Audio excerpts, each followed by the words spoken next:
Ladies and gentlemen, welcome to another episode of this long-awaited Off-Limits podcast. I'm your host Josiah Choto, and the guest that we have on today is a trailblazer in my eyes. With the success that this young man has gained over the years, it leaves me with no doubt that he has a very bright future. Please listen in to what he's got to say, because what I've learned from him is nothing short of amazing. But before we get into it, make sure you like and subscribe, and please share this on to someone who you think will gain value from this episode. And also, if you like the hoodie that I'm wearing during this episode or right now, link is in the description. It's my brand called C2J. And remember, this is Off Limits. Raphael. How you doing, my bro? I'm good, thank you, bro. Really well. How you doing? Yeah, doing quite well. Glad to have you on. For the people who don't know you, how would you introduce yourself? So I'm Raphael Higgins-Humes. I'm a singer, dancer, and actor. I've been in quite a few West End musical theatre shows like Lion King, Motown the Musical, Matilda the Musical. In terms of singing, I was on The Voice Kids. I made it to the semi-finals in 2019. And just recently, last year, I was in a short film called Save Me, out on YouTube now. To just hear an actor with so many accolades, especially at a young age as well, and as you're growing, it shows you that you're capable of doing anything. And it shows you that from young, you're able to pick up skills that a lot of adults don't pick up until they get older. For me, I feel like when you have a good foundation and you build on that, gets you into a higher place and a higher territory. So I actually want to talk about your childhood. How was your childhood like? Yeah, so like in and around the house, parents are always playing music, so I was always like moving around. And as my mum started to pick that up, I went into stagecoach. So I joined when I was about 4, I think, until around the age of 7. Then I got into a dance school called Jay's Dance Factory. A lady who runs it, Jessica, she's my agent now. So I took street dancing lessons for quite a while, started to build up my confidence a bit. And then we had a performance at Catford Theatre, and I had like a little freestyle as well. And yeah, a lady from the Lion King, she spotted me and asked me to join the Cub Camp. After a while in Cub Camp, we had like a set of auditions, like some of us auditioned. So just for like experience, but then after I actually managed to get into the UK tour. So from there, I literally did, tour to Southampton, Sunderland, Cardiff, Manchester, then Switzerland for 7 months. So that was kind of like my introduction to the acting world from literally around the age of 8. How old are you again for like the people who didn't hear you the first time? Literally 8 years old, man. 8 years old. Yeah. I mean, it's so bizarre to actually like find someone who started off from young and to just even be traveling to like Southampton, doing UK tours and even going abroad. It actually shows you that the sky is the limit. When it comes to being in the Lion King, especially during the Cub School era, what did you gain from that? Before I was in any musical theatre shows, I didn't really have like much of a concept of how they worked or stuff. And I didn't really like realize the intensity of like choreography, because young Simba is a role where you're going to be on stage for quite a lot, like pretty much like the whole of the first act. So I really built up like resilience and a lot of discipline from a young age. And I'd say that's helped me now to like doing short films. Like I've been able to just like keep going and really focus on my scripts and like breaking down the lines and stuff. I'd say the main things were discipline and resilience. When you talked about just being around people who are like older actors and just even being in Lion King as well, because it's such a profound and very legendary place. It has a very big heart and a very big community when it comes to musical theater in like Broadway and even abroad.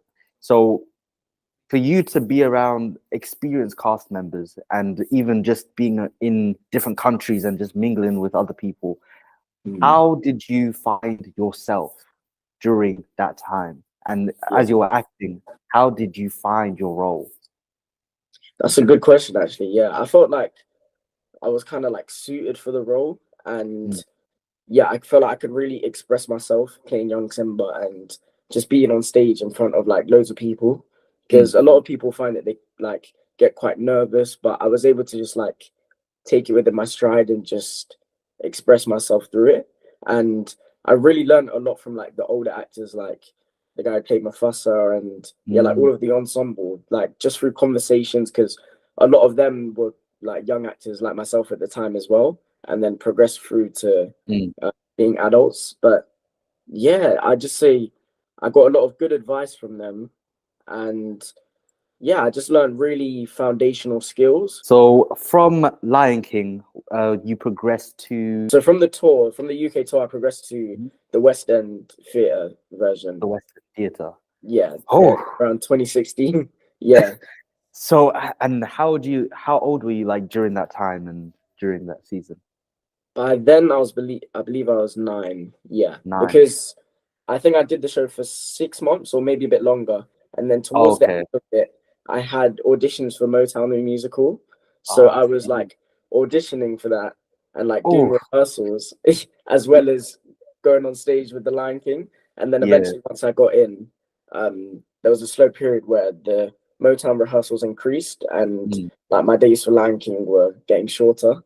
So yeah, I remember there were a few times where I'd have to, like, before I was on stage for Lion King, just remember which role I was doing. But, like, literally just have to like remind myself. But yeah, that was a really foundational experience. I can imagine, because I also remember when I was going through the Lion King phase, going into like the Bodyguard period, going through like because you know when you go through like your different changes, because like young Simba requires a lot of energy, requires a lot of movement, and just like having that confidence, that aura on stage. So now moving into a more kind of privileged but still dancey kind of vibe. How did you like? Because even before you even went into transitioning on to different roles, how did you find that transition? Because I remember during my time in like going through Lion King and Young Fletcher, there were certain accents that I needed to learn, and certain things that I needed to say, and certain possessions that I needed to go through. So how did you transition onto young Simba to your next role, and finding that time during rehearsals to stay focused? Yeah. To be fair, the roles were in some way kind of similar, in a sense where I was one of the youngest in the cast, and when I was on stage, I just had to show a sense of like confidence and just kind of like a little bit of empowerment. With Simba, there were a few more times where I had to be more vulnerable, and there were like more emotional scenes. So I'd say that took more of more like emotional requirements. So like navigating like the different scenes and like how I would go into it, because I'd have to kind of like pace myself before and like remember what scene I'm going into and like the emotions of that character. With young Michael Jackson in Motown, it was a shorter role, but within that time it was just like him just like showing what he's got, really, because the first scene was him auditioning to get into Motown with the Jackson. Growing up as a young Michael Jackson fan as well, I think that helped. So yeah, going into that role, it was kind of like, let's just show them what we've got and kind of put my personal spin on it. But yeah, both, I really enjoyed them. Amazing. And you know what, it's actually very, you know what, just even going through back in the day periods, it's actually amazing to talk to a fellow young Michael Jackson. Because what it is the mindset that you need to have to kind of take that role, because that's a heavy role to be named under like even Motown or Thriller or what have you. Just to be young Michael Jackson in itself is an amazing privilege. So now moving on to the Lion King, to the young Michael Jackson phase, how was the rehearsals like? Because I can imagine with Lion King, it had a lot of rehearsals when it comes to you being emotional, as you said, and just just get into that role. So going into like now young Michael Jackson, and as you said, growing up listening to music, and I think you listened to young Michael Jackson when you were younger as well. Yeah. So just like taking that influence and now bringing that onto that role, how did you find that level of intensity and that thorough instinct to move on with that role? As you said, it was a shorter role, but how did you find your way into that? Yeah, I'd say it was somewhat of a big change, because a big thing for me was in Lion King, there was usually two sets of there was a set of Simbas and Nalas that would be in a group together. So I'd always have a standby, and I'd be a standby for the same guy. And same with the Nalas, I'd have a partner, and she would have a standby as well.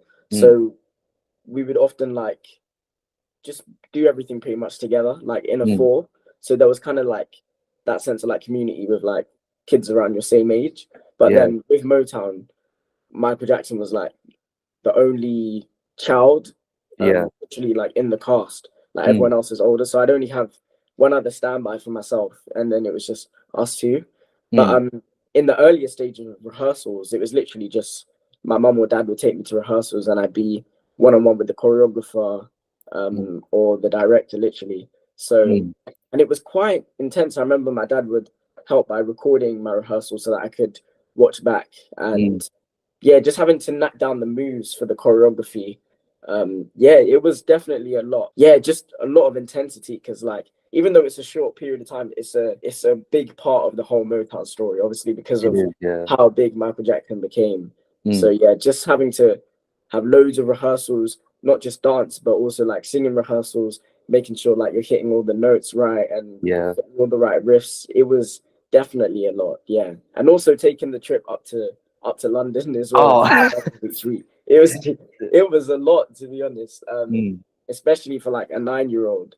But I wouldn't take it back. Legit. It was great, especially like being so young and just having that mental discipline to move on with your role and to just do what you have to do.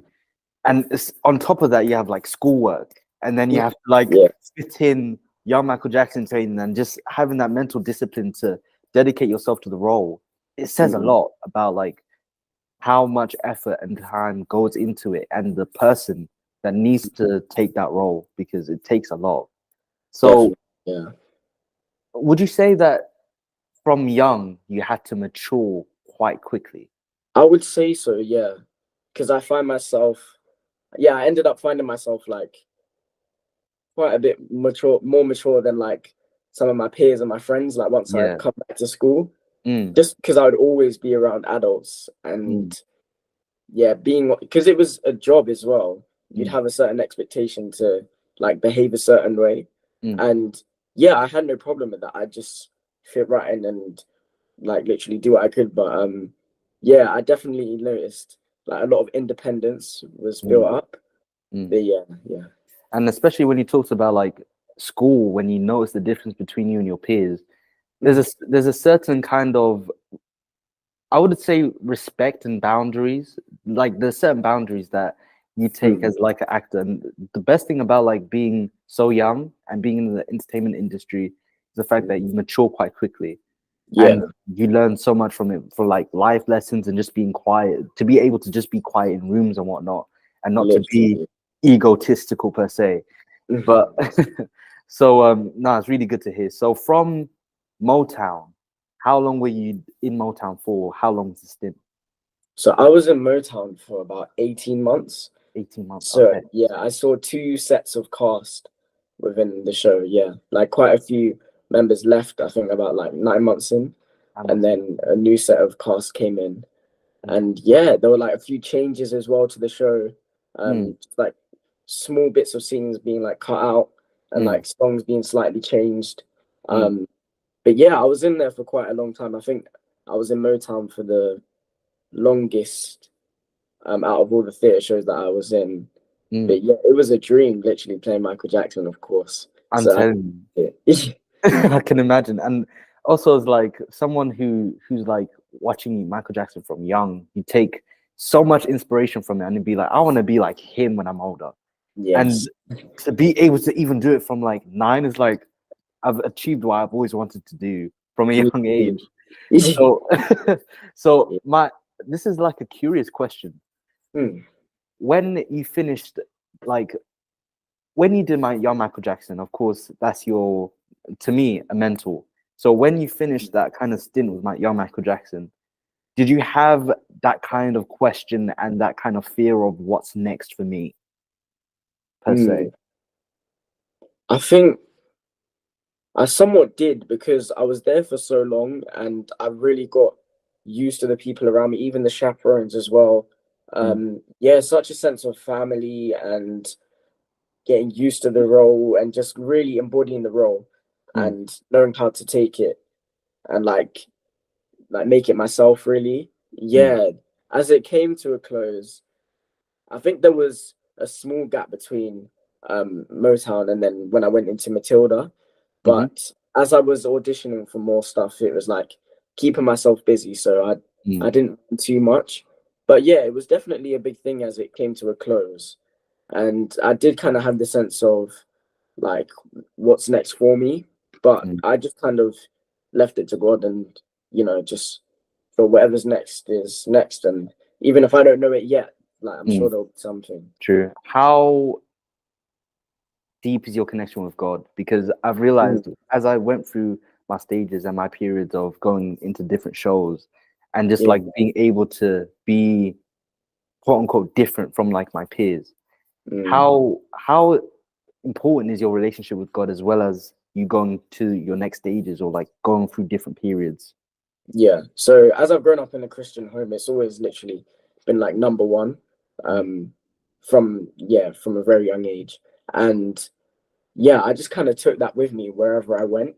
And Mm. I'd say that helped me to kind of just stay humble, definitely, because I think at that age when you're doing something so big, like you can easily just like brag about it, boast about it. Yeah, yeah. Um, yeah, I would often like when I'd come back like to school and stuff, like not even like just go and tell everyone. Obviously, like most people would want to just like go and tell the whole world, but I was Mm. often, in a sense, slightly introverted because I thought that's something that obviously I do and I'm proud of, but Mm. like I would never want to like boast about it, Mm. because Mm. it's a God-given thing. Mm. But yeah, I'd say it just my relationship with God throughout that just helped me to like keep my head on straight and just really stay humble and focus on my craft. Yeah. Mm. Now I hear that. I really do. And as you said, when people kind of like when people who are in a certain industry or like especially in the acting industry, you can Mm. see some people kind of get egotistical, and Yeah. we've heard so many stories about celebrities and whatnot and things that they've done.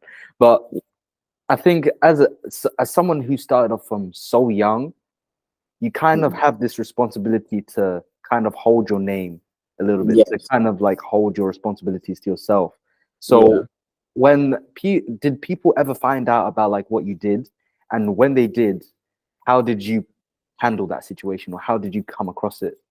Yeah. So I say throughout like primary school and like early secondary school, I didn't really like find it much of a problem because like a lot of people would hear about it and like be proud with me and like I remember like a lot of friends like making jokes like, oh, can I get your autograph and stuff.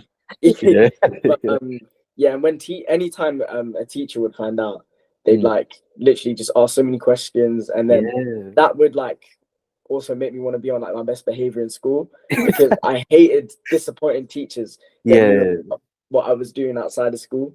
And Mm. obviously, being a bit better behaved helped when I had to have time off of school because Mm. obviously those two things like coming hand in hand. But I'd say as I got slightly older through like year 9, year 10, that's when people like kind of tested the boundaries and like Mm. wanted to see if like they could take advantage of me. Mm. And I think I'd say that's when I was a little bit more introverted. So I'd kind Mm. of just like give in a little bit. And yeah, that's when it became a little bit of a struggle for me, like Mm. kind of managing how to deal with people in those situations. Mm. And yeah, year 9, I think, is when I was on The Voice Kids. So like Oh yeah. literally like pretty much my whole school knew about it. So Mm. it was like, yeah, wondering if like people are speaking to me because they actually want to speak to me or if they're just doing it for the sake of it because I was on TV. But Mm. with growing up around older people from young, I was kind of able to kind of clock that, like when people would actually want to be speaking to me, Mm. like for a Mm. reason. But yeah. Yeah, no, that's really important as well because you talked about so many different things that a lot of young people who like watching this, or even just people who need to hear this, they actually like need to take it in as well, because I've realized people will want to take advantage of who you are as a person and want to use and influence you to do certain things. And it's just by your mistakes, or even if you don't give in to that, it goes a long way, because you're holding a legacy at this point. You're holding something that's so profound and not many kids can do, or not many young actors could do. So it's really, really empowering to hear. So from Motown, you moved on to Matilda the musical. Matilda. How was Matilda? Because I remember going through the auditioning stages. It was fun. I remember I enjoyed it quite a bit. So talk to us about like Matilda and how you got into that. Yeah, so Matilda was a lot of fun, and I think from being in Motown as like the only child actor, it made such a difference being around like almost a whole cast of kids and like being surrounded by them. And I wasn't sure how I'd feel about Matilda, because I remember saying to my mum, "Oh, I'm not sure if I want to audition." So just go through it, like you never know, you might really enjoy it. And going through the auditioning stages, you know, seeing people that you kind of know of, seen before from other auditions. I just began to like really enjoy it, and it just was like a lot of energy, of course. But once getting into the show, I was thrilled, and like throughout the rehearsals and stuff, it was really fun. It was like kind of being in school again, but with just actors and like people that understand you and like you can vibe off and that are very similar to you. So I just loved that. And then because it was the UK tour, just going around the country again, it was so much fun. Being able to go on like trips and stuff as well during like the downtime.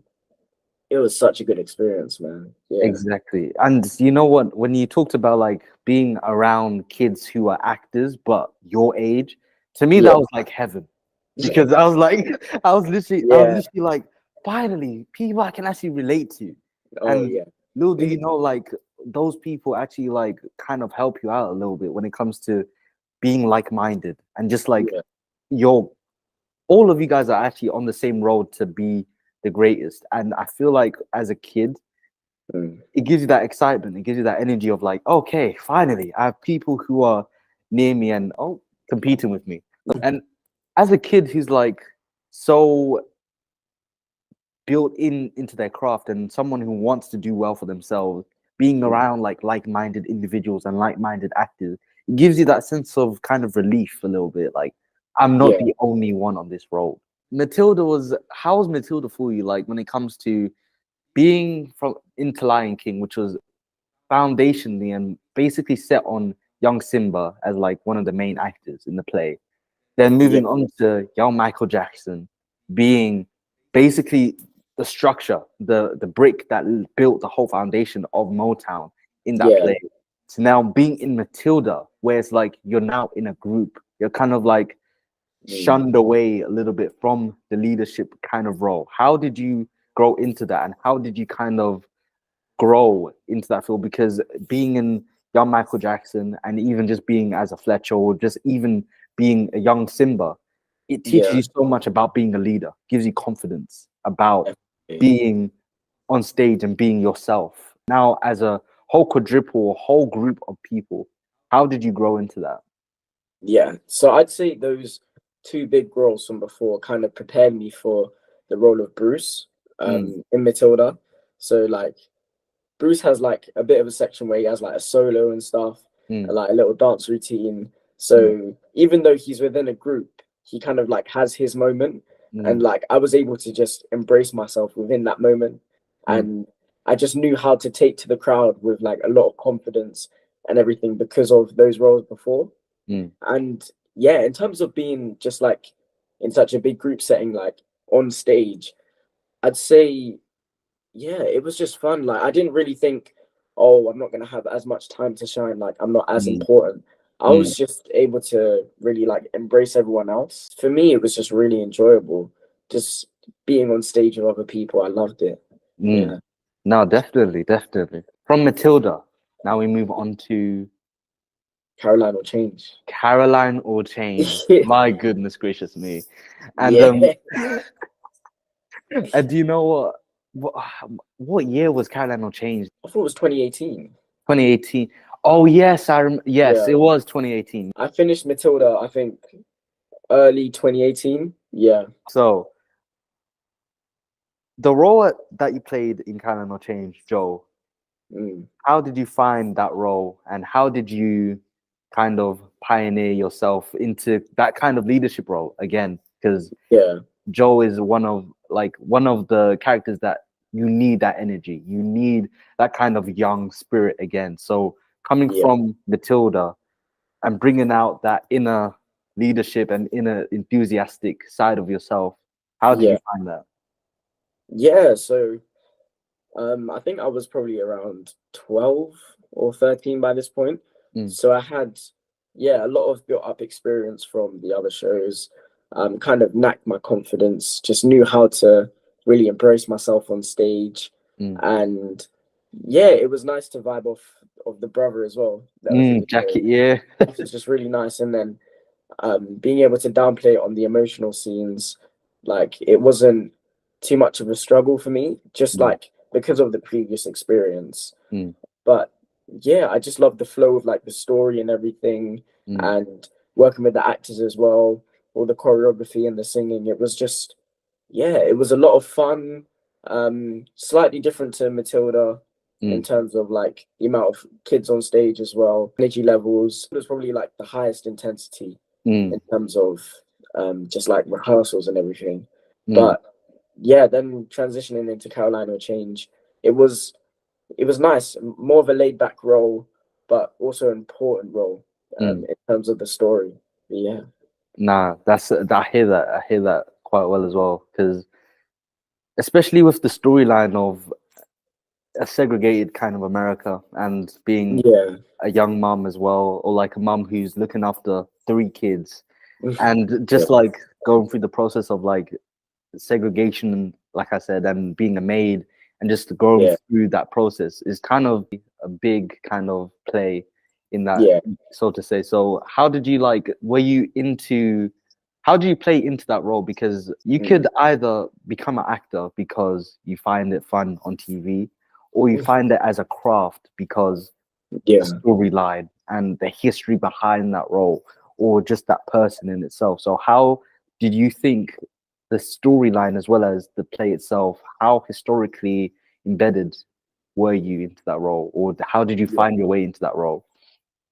So I think it helped when I was able to watch the show myself. I remember there was a time that me and Jeremiah actually got to watch the show, and for me that was a big game changer, like watching someone else play the role and just seeing how the whole story pans out. Because like when you're actually in the role, you just do your bit on stage and then you go off into the dressing room, just to hear a bit of the story.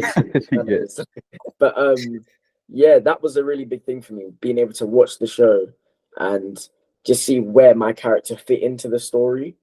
And seeing the like very big emotions that obviously Joe's mother in the show, Caroline, she went through, it helped me just to be able to embrace that really, like, and like embody the role. And it just helped me to really like fit into it and with the story like as it went. No, that's amazing. There was a show just before The Voice Kids. Oh wow. It was Small Island. Small Island. Oh, I see. At the National Theatre. I nearly forgot myself.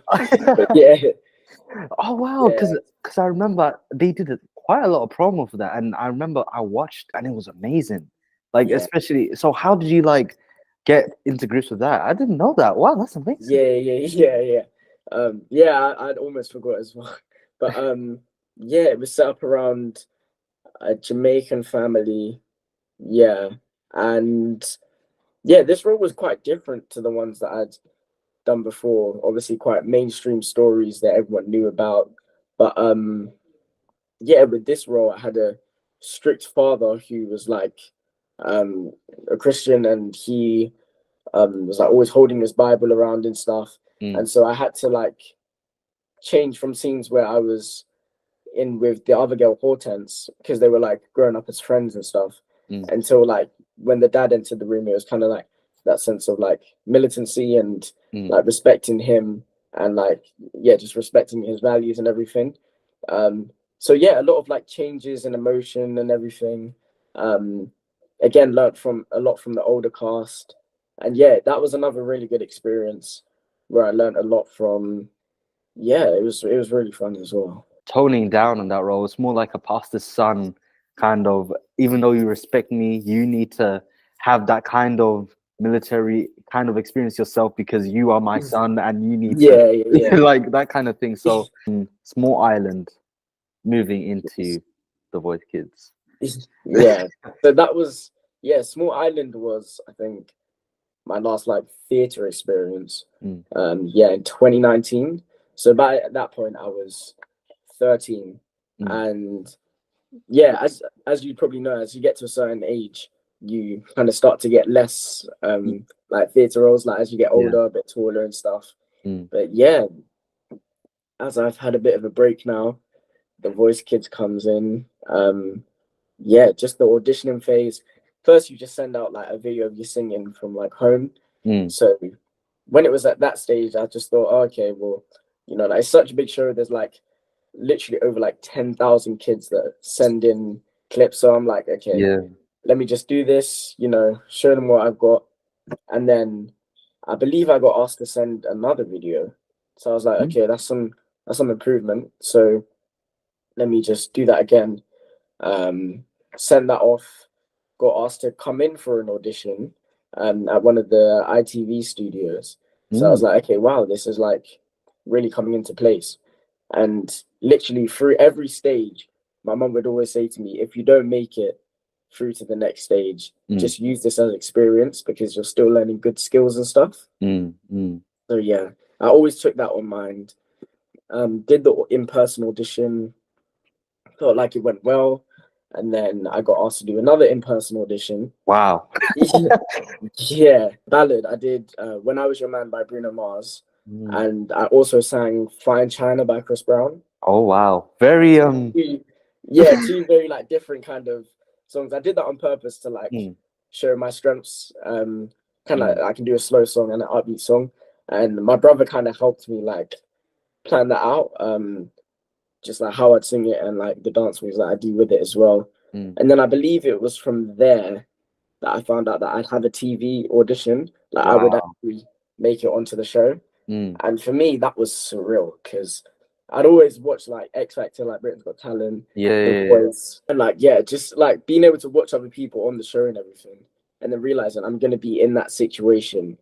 It was so big for me. It was like, wow, this is an opportunity for me actually to, you know, because I've done acting a lot, but this is a chance for me to like worldwide like show people what I've got.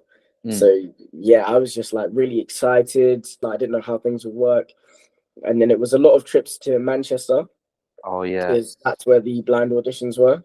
A lot of like dress rehearsals, like taking pictures of outfits I had, sending them off to the producers. And yeah, once it came to my actual audition, I had a lot of family that came with me before, just like small interviews and stuff, interacting with some of the other kids.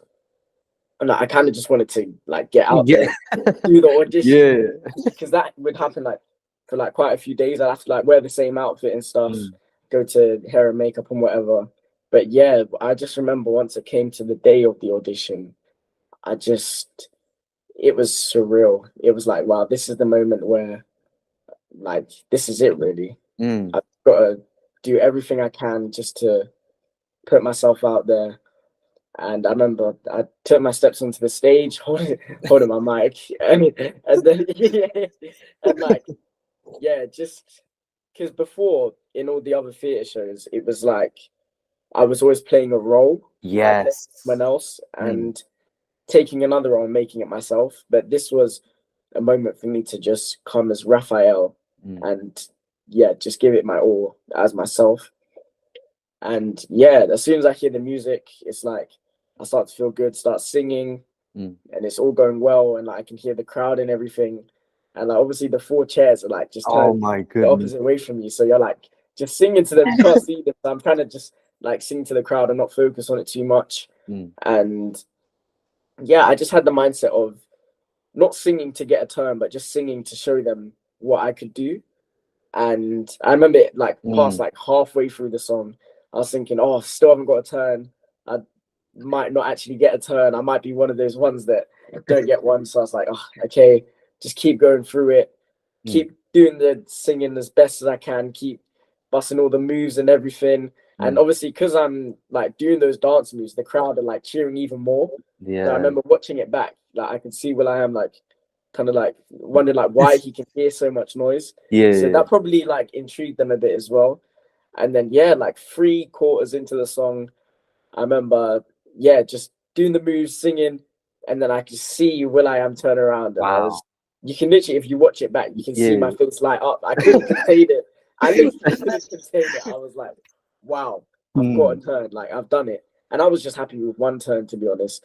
And I realized as I'm finishing off the song, I get 2 more turns as well from Danny Jones and from Jessie J. And so I finish and I'm just like, wow, I did it. I look over at my family. I feel so proud of myself. And it was such a great feeling, because there's so many that don't even get onto the show. You know, they declined at the first, just sending in a video. I was so proud of myself to make it through those tens and thousands of people to the blind auditions and get 3 turns. It was just a surreal moment. I felt like all my hard work from the other shows like built up to this moment. And it was such a great feeling, man. I can imagine. And I remember watching it. I remember like watching it live on TV. And it was like me, my mum, and I think my sister. And I was like, oh, that's Raphael, that's Raphael. And then I was like, that's what Caroline will change. Yeah. And I was like, yeah, that's Raphael, that's Raphael. So imagine watching that. I'm like, oh my goodness. And of course, this wasn't live at the time. This was like the blind audition stages. So I was shouting at the TV, like, come on, Raph, come on, Raph. And then when I saw the turn, I legit started running down the whole house. Wow. Like, oh, this is so surreal. When you talked about being yourself, like from your previous roles in theater, you are playing a certain character, you're playing a character, and now being in The Voice Kids, you are playing yourself. You are literally you. I was so ecstatic. My mom was like, stop running down the corridor, gonna wake people up. It's insane, man. It's actually insane. It's like this is something that you dream of when you're like young. So it's actually insane. It's insane. Yeah, and that was just like blind auditions, and then there was obviously the next stages, but wow. So now you go into like the second blind audition and the third and whatnot. So just talk to us about like the process of like going through the first stage. Firstly, like, did that ever get to your head, or did that ever like phase you in any way, or give you any kind of motivation to do more, positively or negatively? So I remember the blind auditions were filmed in, I think, 2018 December, and it didn't air for like months after. So I couldn't even like tell a lot of people that I got a turn. Couldn't tell much people that I was even going on to the show. So I had to just kind of keep that a secret for a while. But also, it was good because I didn't want to ruin it for my friends, because like I had a lot of family and friends come around on the day. So I made sure not to tell them. But I remember watching it here, like literally in my living room, and having all my friends around me watch it, and like they're in suspicion, like, oh, is he gonna get a turn? From when will.i.am turns around, like everyone in my living room is just cheering, and like they're so happy for me. My family are cheering again, even though they were there on the day. Literally, like reliving the moment. But I just remember my Instagram flooded with messages of like friends and family saying, well done, Raph. Loads of people like reposting me on their story saying, oh, well done, like this is amazing. That was just a peak moment for me. Like I kind of felt a bit like untouchable, to be honest. Like, I'd say I didn't have like too much of an ego, but I still tried to remain humble about it. Definitely, I didn't use it to show off, but yeah, obviously it made me like popular in school and Yeah. stuff. Everyone talking about it. Yeah, it was just surreal. Mm, And because that was just like the first auditions, like people asking, "Oh, what's gonna happen next?" Blah, blah, blah. mm, And mm, so the next round was the battles, and in the battles, I sang with two other people. mm, Yeah, yeah. For the battles, we got given a song by Will I Am, mm, a song called "Do Your Thing." I was like, okay, this isn't my usual style, but mm. you know, I'll just do what I can. And like leading up to loads of rehearsals, it was a lot like straining on the But voice. yeah. Yeah, so making sure to like rest a lot as well. This time, it wasn't being filmed in Manchester. It was filmed in a place called Elstree, like just Oh, outside of London, I think. Yeah, Elstree and Boreham Wood, like that kind of yeah, area. yeah, yeah, yeah. All right, cool. Yeah, yeah. At the Elstree Studios. Yeah. So yeah, at this point, it's just like singing with these two other guys. Mm, Yeah, a girl called Rosa and a guy called Mac Miles, and yeah, it's like we built up a really good friendship, mm. and we didn't see it as like fighting for the spot against each other, just performing as a group, and I then see. just seeing what Will.i.am says and whoever they want to progress forward. Mm, So yeah, did that performance. It was such a blast. We all had like our like individual moments where we got to like embrace ourselves, mm, and yeah, I just loved it again. Being on stage, knowing this was going to be shown to like loads of people on TV, mm. and yeah, we're all three of us. Once we finish, we just have to stand there and let Will.i.am and like all of the coaches just talk about us and like our Mm, strengths and weaknesses of the performance. And then, yeah, Will.i.am speaks, and then the three other coaches, then it's back to him.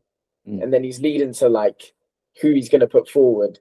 mm. And I'm just standing there so nervous. I'm thinking, to be honest, I did my best. I just thought, I don't know how this is going to go, but I feel like I did really good for myself. Mm. And yeah, he says my name. He says that I'm going to be forward to the semi-finals, and I'm just like, wow, I've like made it to another level. It was just such a blessing. I just felt so proud of myself again, just reliving that moment of like Mm. making it to the next stage. Yeah, I felt so happy. Yeah, just loads of emotions again, loads of people obviously messaging, well Mm. done, well done. Yeah, I just really felt like I made my parents proud, and yeah, it was just such a big achievement for me. Semi-finals now, there's only like 12 kids left from the show, Wow. and I don't remember exactly how many there were before, maybe like 32 or more. Round of Um, 32. Yeah. Oh, I see. yeah, because there were like a lot of people that did the blind auditions as well. Some blind Mm. auditions weren't even aired on the show.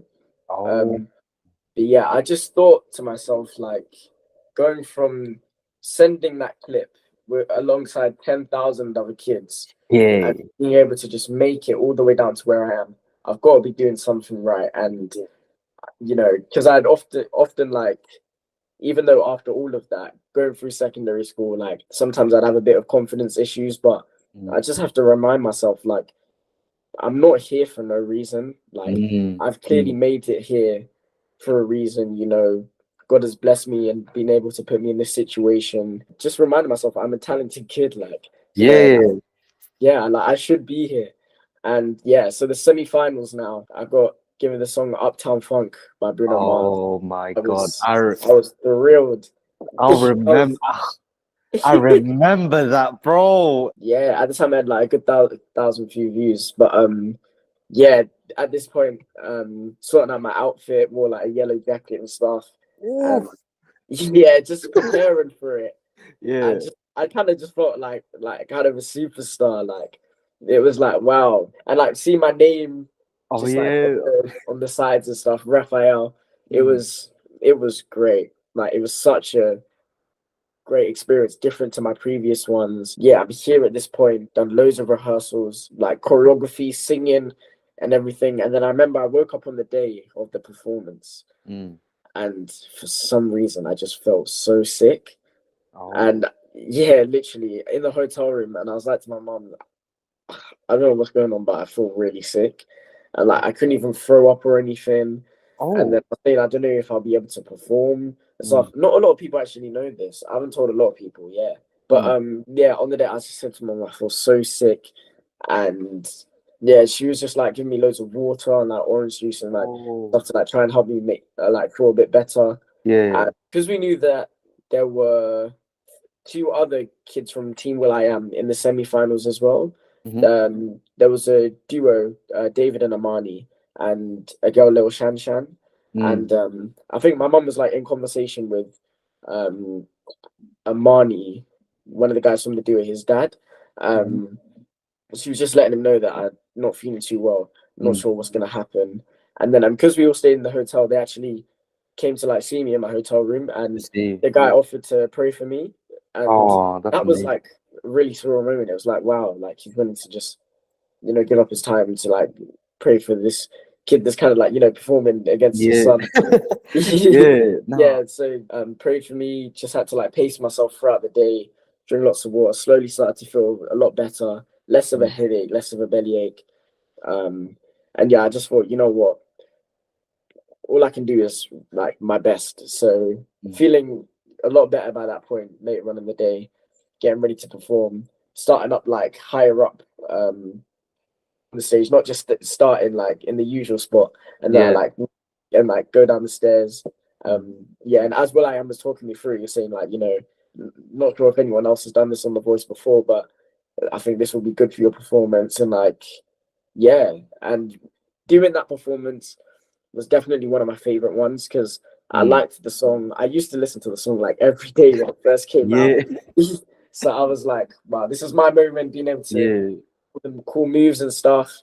And yeah, I felt like I couldn't have done any better. I feel like that was just, yeah, my best, literally. Mm. And finishing that performance, then it was just like, wow, I've done all I can. And then obviously got called back on stage to find out who'd be proceeding to the finals.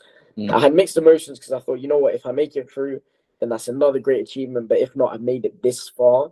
Yeah. And that's like really big.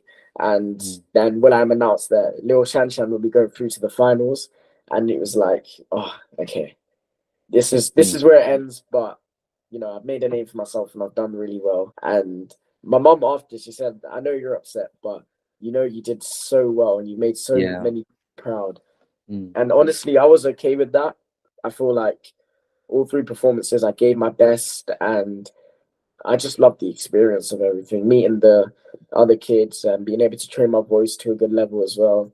It Mm. was all just, yeah, it was really, really good. And just even talking about it, like as you go through it, and just like you can kind of see visibly these moments of like you being on stage and dancing or whatnot, and you just Yeah, feel like, wow, I've gone so far. Like these are things that again young people don't just dream about. Like if I only got this circumstance or this situation, but the fact that you were able to live it and yeah, actually take it so far, we're all like, even I'm proud. I was like proud at that moment. I was like, wow, that's Raphael, bro. Like that's Raphael.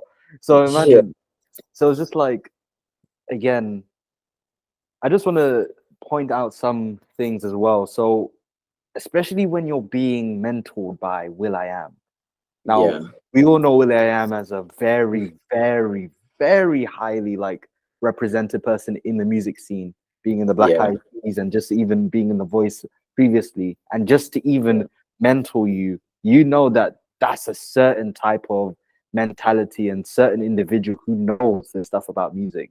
So, yeah. how does it even feel to just even be mentored by him? For those who made it this far into the video, make sure you subscribe for part 2 of this episode with the talented Raphael.